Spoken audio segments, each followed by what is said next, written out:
और बेटा आपने बताया नहीं, आप करते क्या हैं? डैड का बिजनेस है, उन्हीं का हाथ बटाता हूँ, और कुछ खास नहीं। ये तो बड़ी अच्छी बात है, लेकिन बिजनेस काहे का है ये तो बताओ ना।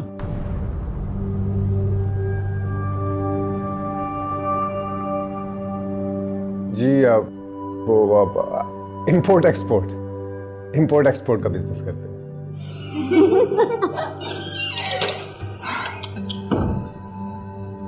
अस्सलाम वालेकुम। वालेकुम। आ गए तुम लोग?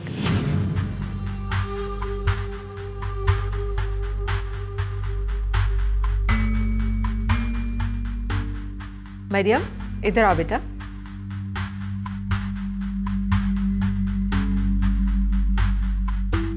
मरियम, तुम बेटा इनसे मिलियो?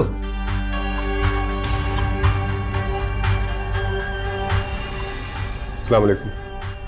वालेकुम अस्सलाम।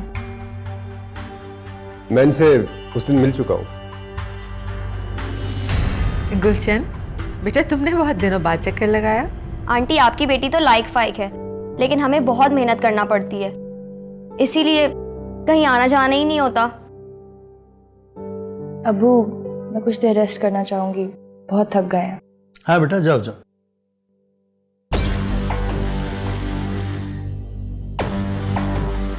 हाँ, तो तुमने ये नहीं बताया कि क्या इंपोर्ट करते हो, क्या एक्सपोर्ट करते हो?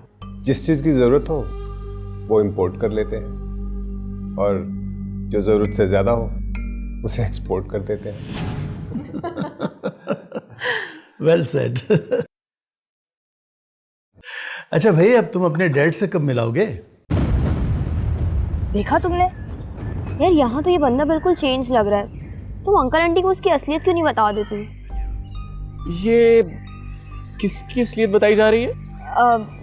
आपकी और किसकी? मेरी? वैसे भाई, आप ये बताएं कि आप यहाँ क्या कर रहे हैं? क्यों भाई, मैं लॉन में नहीं आ सकता क्या?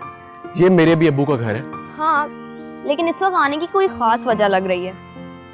एक तो तुम वकीलों का ना ये बहुत मसला है, जरा बहुत करते हो तुम लोग। और आप अकाउंटेंट्स का सबसे बड़ा मसला ये है कि बिना हिसाब किताब के कोई काम नहीं करते। अब यहाँ आने की भी वजह बता दें फौरन से। भाई मैंने सोचा कि मेरी बहन की फ्रेंड, इनफैक्ट बेस्ट फ्रेंड, इतने दिनों के बाद घर आई है तो थोड़ी सी कंपनी दे दूं जाके। क्यों, मरियम घर पर नहीं है क्या?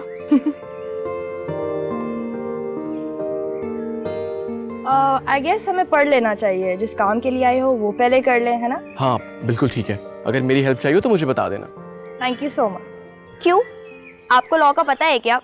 आप तो अकाउंटेंट हैं।